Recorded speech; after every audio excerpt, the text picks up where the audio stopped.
When eBay invited me to come to what they believe to be the most advanced car breakers yard in Europe, possibly the world, where the car goes from being removed from a transporter, booked onto a database, stripped, inspected, parts packaged, those parts being photographed, going on to online auction, then being packaged, put in a box and put on a shelf, all within the space of a few hours, I said, yeah, I'd quite like to come and have a look at that. And there's two reasons for that. One, I used to come to scrapyards all the time as a kid, and they were very, very basic, muddy, dirty places.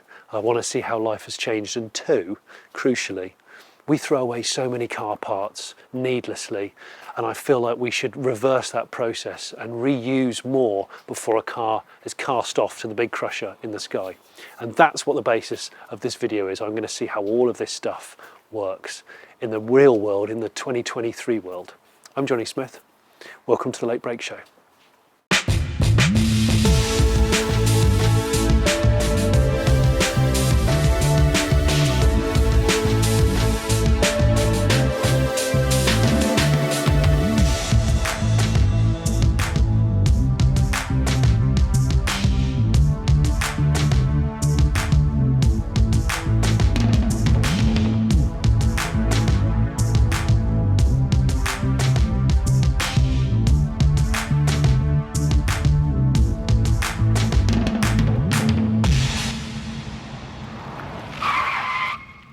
So this is how the cars arrive, of course, on a truck. This one's just come in now. And these cars are going to go straight to this line here. And this line here actually is where they get a barcode. They get a barcode and their fate is decided. And by that we mean the people, the experts decide what parts on those cars are worth what's going to be kept, what's not. And then from there, they'll immediately go around here. And the first thing they get removed are their tyres and their wheels, and then they go to have all their liquids and contaminated things removed up there. We'll go up there in a second. So that's the first bit. Once the car has the barcode, of course, it's in the system and they know exactly what's valuable on it and what's not. To get a better idea of what goes on in this huge facility, I got a whistle-stop tour by Mark Trent, the CEO of Charles Trent Limited. Okay, so now what we're doing, we're starting to walk up to the dismantling facilities. And what you'll see here on the right-hand side is this is just a holding area for vehicles waiting to be depolluted and then go straight into dismantling. Right. So all of the forklifts which pick them up, they walk them through here. So all of our fork trucks are electric. So they're charged on site by our new BH1 facility, which is all powered by solar power. So our energy efficiency is really top class. So all the solar panels on that massive new building run roof? 75% of this site, and the only reason it doesn't run 100% of the site is because it's not connected to that solar power. Really? Because it's quite a big site. So here this is what we call the fuel farm. So basically we recover the oils, the petrol and diesel. Diesel we use in our fork trucks. Last year, 2022, the government decided to have one fuel type, and that was white diesel.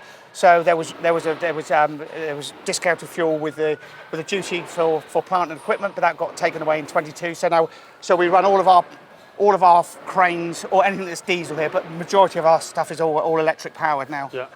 Okay. And so you get a staff discount on petrol. You get a staff discount on the fuel. Yes. So that's one of the perks of the job. So Jonny, now what we're doing now is we're moving into what we call the depollution. This is where we remove all the fluid. So we're removing the brake fluids, the engine oils, the fuel, whether it's petrol or diesel. This takes about 15 to 20 minutes per vehicle, and that's so we can drain as much down as we can. So obviously we're going to be dismantling them in the next processes, and what we don't want to do is get the oils and the water all over the floor. Yeah, it is pretty clean actually. Yeah. I mean, considering how many we do a day. I was going to say, so the oil gets reused. The oil go for recycling. So everything that comes out of these vehicles either gets reused or goes for recycling. Yeah. Okay. So it's again another component of the vehicles that people didn't realise that gets recycled. Or reused. We've done all the preparation for the dismantling now. So we've done Depot 1, and we talked about Depot 2. So now we're into what we call the dismantling. And there's two types of dismantling we do. This is the high value, high number of parts, and they're all different vehicles and all electric vehicles, and also vans and 4x4s. These are the vehicles that are dismantled in this particular area. It's an absolute hive of activity in here. We are going to now focus on this. This is a crash damaged Tesla Model S. Now, we know that salvage Teslas are precious commodities. Things like classic cars converted to EVs use the battery packs and the motors, but we're now going to try and shadow these guys. There's so much going on here. Dismantling this car in the next 5 or 6 hours, which is a big ask for a Tesla. They've already got a shopping list of what they want off this car, knowing that it's been inspected, so they know what damage exists before it's come in here. These tags with the codes on are going to be put on all the parts, so they're prepping it to get the doors off, the interior off. This gives the car its full ID and the condition of the parts. What's different to dismantling one of these as to one of the piston cars? So obviously the main risk involved is the electric. Obviously it's a lot more dangerous than a typical vehicle. We've got the high voltage stuff, which, as you know yourself, you get a shock from that. Yeah, you don't want that. No. You haven't got a lot of time to do quite a lot of stuff. Yeah. What are the main parts coming off this particular car? So we start with the panels. So we get the doors off first, and then after that we sort of start getting the interior out, and then we'll work forwards, start pulling the dash out. Once all that's removed, we then bring it up and we start working on the electric motors and the battery. Okay, brilliant. Cool, let's get started. We will watch away. Let's put some cameras Yeah. somewhere and watch them.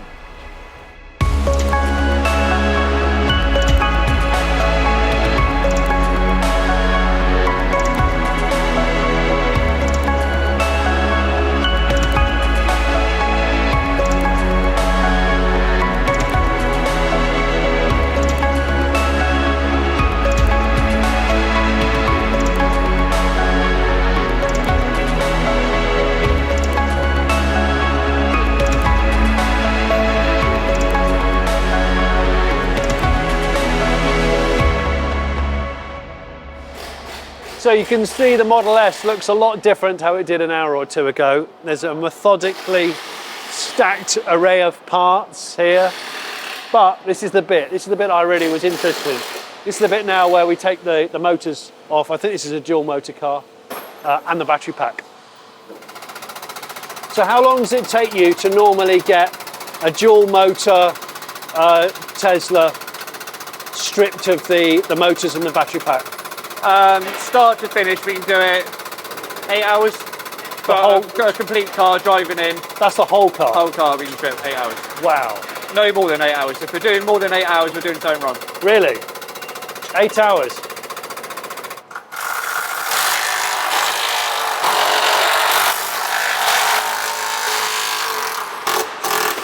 Oh, there we go.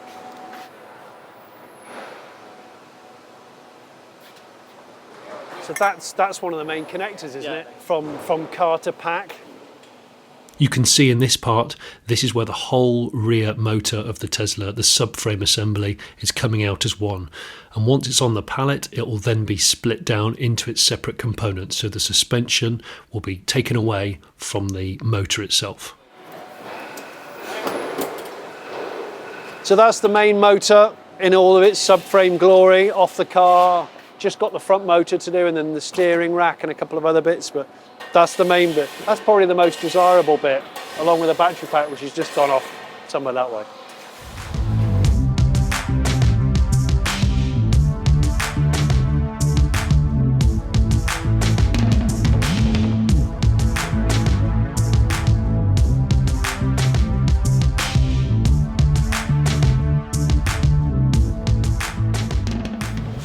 So now we're moving into our production facility, and this is where we've taken technology used to build the vehicles, and we've basically we've reversed it. So this is the really, really new development. Yeah, this development went live last August 22. Yeah. But it was 5 years into development, so so it's been a long time in the development, and we're still learning now. So we've started in August. We've given ourselves about a year before we get it right. So we've got two, as you can see, we've got two lines. Yeah. Both exactly the same. car starts here as a complete vehicle. Goes on a skate. Goes on a skate. Yeah. It goes down through the line. It goes through various stages, and at every stage they do exactly the same at each stage. Yeah. So going back to the barcode when we was in at the inventory stage. Yeah. So each stage they zap the car onto the computer. Yeah. The computer then tells you. Oh, so it's got screens. Yes. Yeah. So this screen will tell this guy Exactly, what bits yes. to take off that Yeah. Civic. Yeah, as we're breaking the vehicle down, we're also recovering the high value commodities, the more aluminium, the wiring looms, Yeah. the heavier steel, the heavier iron. So as we go down the lines, each stage does exactly the same, and they recover exactly the same. The only difference is they could take different parts off at different stages. Yep. So there might be more or some on these vehicles. On average, we take about 10 parts off of each vehicle that's going down these lines. Right. Wow. So this is as it's logged on to the system, Yeah. the light comes on. So it's in the green mode at the moment. Right. So each operative gets about 15-20 minutes to do their stage. If it's going That's to not long. No, it's not long. So 15 to 20 minutes to remove Yes. all the bits they need. So we're roughly getting off a vehicle every 20 minutes at the moment. Right. So everyone's going on every 20 minutes, one's coming off every 20 minutes. So three to 4 an hour of processing at the moment.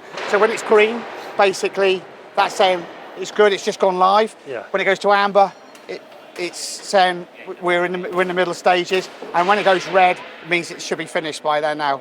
And obviously if it's flashing, that means then that they want help to get someone else to give them some help. They're stuck on something, so Yeah. give them some advice. I was going to say, because every car's different. Every car's different. And you never know when you're going to get a seized bolt or a problem. Yeah, that's it. You're right. So we don't. Every car can be different. However, when you're starting to do multiples like we're doing each day, each week, we're starting to learn some of the quick routes of getting. You'll know the cars which take more time. which take more time. Yeah. Right. So this is the victim that I'm going to follow the process of. This is a 2019 Mini, so a very young Mini. It's been rolled, but there's still an awful lot of parts on it. And up until now, all it's had its fluids drained out from the station that you see, and it's had its wheels and tyres removed, and its battery. The next bit is where it starts this amazing new advanced process, just like an assembly line, but a disassembly line in a modern factory. On every workstation, the car's ID is scanned and the labels are printed off of each component that needs to then be removed for sale. The real skill here is that the clock is ticking, and the importance to remove parts without damaging them, like these fiddly rear light clusters on the Mini, is so crucial. Panels like the Mini bonnet are removed not because they're salvageable, but because further down this line the engine needs to come out, so that makes it easier to access. It goes onto a trolley to be recycled, or in some cases there are parts within that panel, like doors for example, which will be specifically salvaged elsewhere. Plastics like the scuttle panel and the wheel arch liners are segregated and they end up in these separate skips. They will ultimately be recycled to become other wheel arch liners. In other words, the car that you're driving around in probably has wheel arch liners made from wheel arch liners of another car. Really new cars like the Mini here have large value in their interiors, hence why this particular Cooper is having its entire interior removed. The technicians need to decide which parts are sacrificial in order to access what they need to keep. You don't want to get the crowbars out unless it's definitely going in the bin. Basically, the bits you see being treated brutally will not be getting resold. They'll be going straight into the recycling. Trent's largest outlet is eBay, so they want to ensure that the parts they sell comply with eBay's Certified Recycled Green Parts Programme, or CPR. In other words, as the consumer, you can buy in confidence, knowing that these parts are genuine OEM and that besides fitting properly, they've been triple checked to be of the best quality as a used item. That basically means they're of the same quality as the parts that your car was born with, but obviously contributing to less travel and less CO2 of manufacture compared to a brand new part. And they're also much cheaper. This incredible mechanical arm clamps the car and tilts the shell up on its side to enable quick and safe access to the underside. Now, the precious metal catalytic converter can be snipped out for recycling, and in a world where these parts are being stolen frequently, you can always track this car's DNA and it can be proven to be legitimate. The engines are removed to either be sold as a running replacement or as a core unit for remanufacture. Now the mini shell is almost ready to meet its maker. More on that later. Trent is an old company now.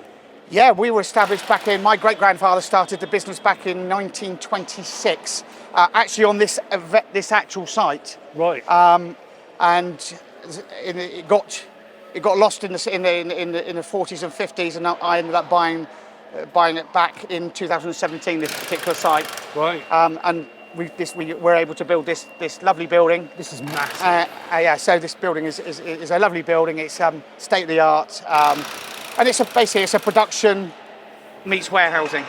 I was going to say, so on camera you can see these are the sort of like disassembly lines, but if you move the camera that way, you can see how big this place is, but also there's cardboard boxes on shelves. They're all the dismantled parts that have gone through all this process, so been packaged up, and they're ready for dispatch. So you've got the full journey from the car being dismantled to the vehicle, the part being removed, to the parts being prepped, then cleaned and imaged, and then boxed and warehoused. So it's all under one roof. At every stage, the vehicle, as I said, it's done exactly the same way. Yeah. So we actually drop all the engine and gearbox, all the front end stuff. So this comes onto powertrain. So there's two stages to this. This is the area where they're removing the subframe, the radiator, and the struts and all the bits and pieces, and the commodities are then sorted into commodities. So this has a higher value yield. So this is a heavy steel, and there's a foundry just literally 100 yards away that these can go to for remelting. So really, again, it's a great demonstration of the circular economy. So it's going from we don't use brake discs as a second-hand commodity, and the calipers either go for scrap or go for remanufacture. But normally parts this side are scrap, parts to the other side are going for remanufacture or for resale. Okay, right. So these are all engines we know are good. So all these engines are good. So basically we've got hundreds of different sizes of caps that we block, so the water can't ingress into the component itself. This is quite a high temperature, so it'll heat the part up as well, so it'll evaporate through the. It's a dishwasher. It's a dishwasher for engines and gearboxes. Right. Okay. Mechanical components. Okay.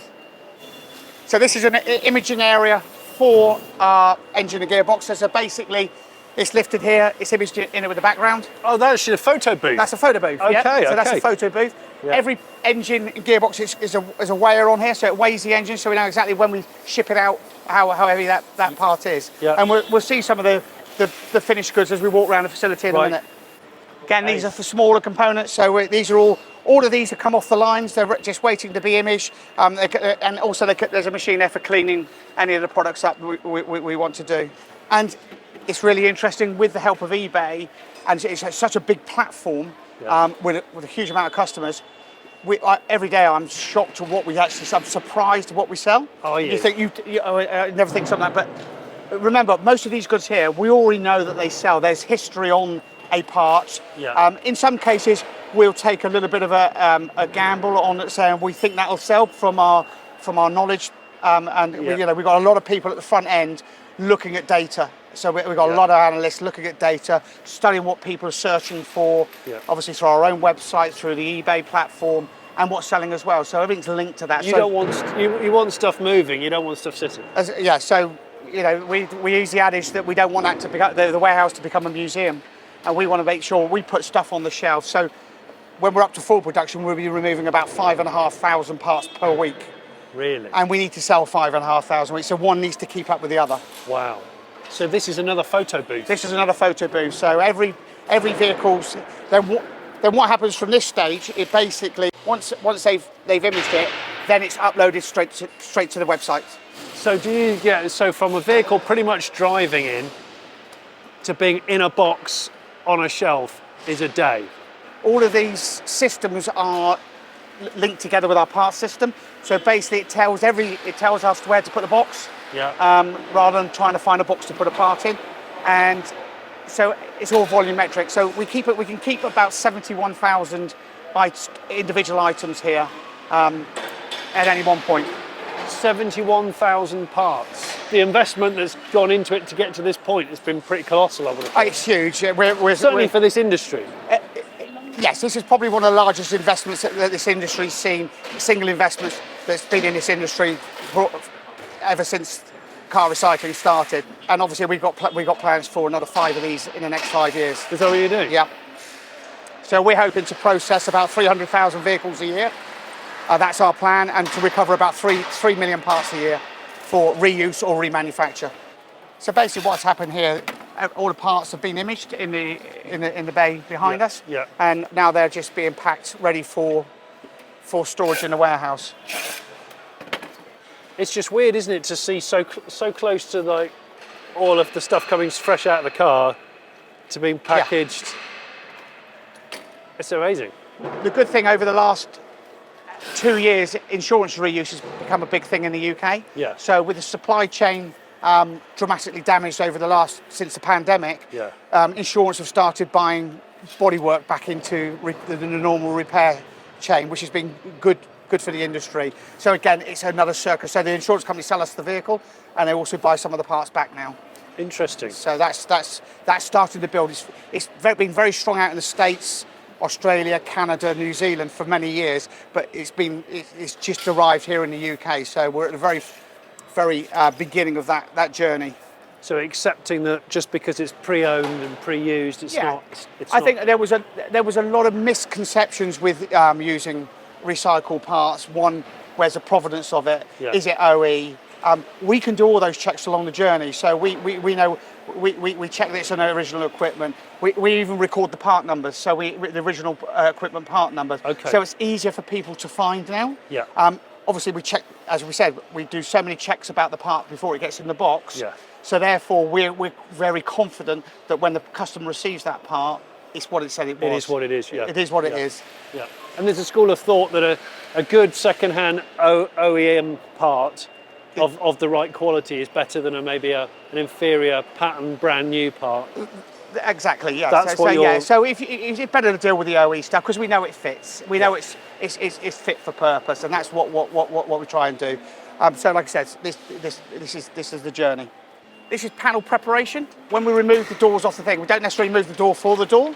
Yeah. A lot of the times we just remove it for the components that are sat in the door or on the door, so such as door mirror, door glass, door handle, door card, electric window motor, or just any window mechanism. They're scanning the code on there, and it's so the car, so they know what vehicle it is, and it's telling this guy exactly what we want from that door.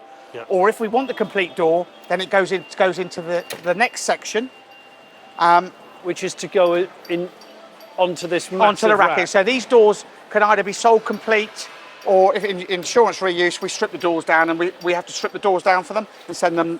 They only want normally the bare shell. I see. Or if they want the components, we'll send them as well. But if we strip the door down, we take the sub-components off, and we reshelve those sub-components, and we are selling some of those as well. As we said, the door handles, the door glasses, the door cards, etc. And in some cases, as you see with these panels here, we will actually re-prep these doors and turn them into condition A. You will? Yes, right. we will do. Right, okay. So, so it's important that we do that. So for insurance companies, they want condition A only. Yeah. So this is a good opportunity for us. So we've been learning this process and adopting this process here. Again, I think it's one of the first for an industry. So you've made the decision, rather than chuck this away, because it hasn't quite met the mark, to put some effort in and some time in to repair it, yes. I really like that. And once he's prepped all that, so he'll grade that, then he'll image that part in the actual imaging bay. Yeah. And then they get stacked away in these lovely crates here. In this particular facility, this has got its own navigation, so every of the 7,000 spaces, it's got on the fork truck, it's got a system where it tells you where to go and recover it and put the part to. Oh, really? So it does it automatically. So the forklift more or less automatically drives the operator there, and they just slide the part across. I mean, seriously, if I'd said to you, what I don't know, when you started working at I the started this 40 years ago? It was 40 years ago. Yeah, Right, exactly. so if I said to you 40 years ago, you're going to have a fully barcoded, automated system, data-driven to know exactly who wants to buy what, where and why, and you're going to have it all indoor, I would have said you're barking mad. but it would just be like, no. No. You're chasing new car manufacturers. Aren't you? What we want to do is do the job right. We're scaling up the business to be able to be efficient, to make it cost effective, both for the consumer, as well as making the environment, being not harmful for the environment. Yeah, So the environment is really, it's really important to us. So, like I said, recovering parts and reusing these parts is it's great for the environment. Yeah. So people feel like they want to contribute, and that by using a green part or a used part, that's what they. This is the modern interpretation of the mend and make do mentality. Yes. Really. Yes, That's absolutely. basically what it is, isn't it? Yeah. So as you can see, this is how it ends up. So now we've moved from dismantling 50 yards away to the parts in the box, ready for the customer, same day or next day. So the good beauty of the internet or of these parts, you can order them more or less up to midnight and you'll get them the next day. Really. Just in case you're wondering, Seat Leon sat-nav unit. So next time you go on eBay and you go, I've got what have I got? 2001 Honda Insight and I want a wing or an indicator. Oh look, there's one, I can have it tomorrow, click, boom. Yeah. This is basically how it's achieved. Without you having to go to a yard, ask the guy on the gate, have you got a 2001 Insight? Yes, I have. It's down there on the left. I don't know what condition it's in. Go and have a look, mate. You can find these parts on your phone or on your PC or your laptop. Yeah. And you can just order them, and like I said, you'll get them next day. Loads of engines. Yeah. So this is all sold stuff. I saw some battery packs over there. We don't store the electric vehicle batteries. They're obviously just checked in here, but they're stored out in a fireproof ballistic container. A fireproof container, so because they can be quite dangerous. So we store them in a fireproof container outside. So here you'll see, this is in these big boxes are basically vehicles that have come in. They've either been hitting the side or the rear. We've recovered all the front end parts, so it's great for repairing a salvage vehicle. Oh, it's So like a full kit. It's like a full kit. So basically it's all the nuts and bolts, all the screws, all the clips, everything. So we tend to store them in these big units as one piece. Interesting, right. And we try and sell these as one piece. If we don't, we give them about 6 months shelf life. And if we don't sell them within 6 months, then the components come out and they're sold off on an individual basis. But what you've seen is the journey of the parts. Now then there's the end of the vehicle has now actually come to the actual rest of it's come to this end of its life. And now we've got to The claw. we have The to claw crush of it. death. Yeah, the claw of death. Not the claw. They process 100 vehicles a day, so they resize the vehicles for shipping. So basically, Resize the vehicles for shipping. Yes. In other words, crush them. crushing them. So as you can see here, Oh yeah, here's one. Okay. so that's fully electric. Is it? Again, it's run off the solar power. Wow, that's pretty cool. This is the bit where I try and identify a car by its door handle. And are they filling skips with scrap engines? Yeah, they're all scrap engines. Yeah. So Yeah. it's all commodities here. So there's normally 2 Arctic trailers that are out. So we split all the material. So each commodity has a different value. Yeah.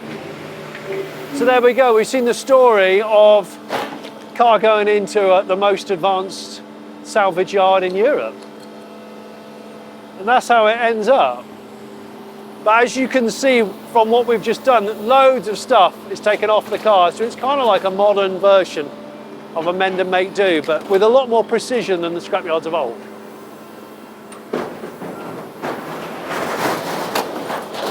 Thanks for watching this episode of The Late Break Show. I hope it's given you some insight on what goes on in the cutting edge of salvage yards. I haven't seen a porter cabin with a bloke smoking and an old Alsatian at all. Subscribe if you haven't already subscribed. Leave me a comment. And maybe you want to buy some Late Break Show merch. Unfortunately, we don't sell high-vis. We sell lots of other stuff like mugs, t-shirts, hoodies. In fact, I've got one on. Thank you.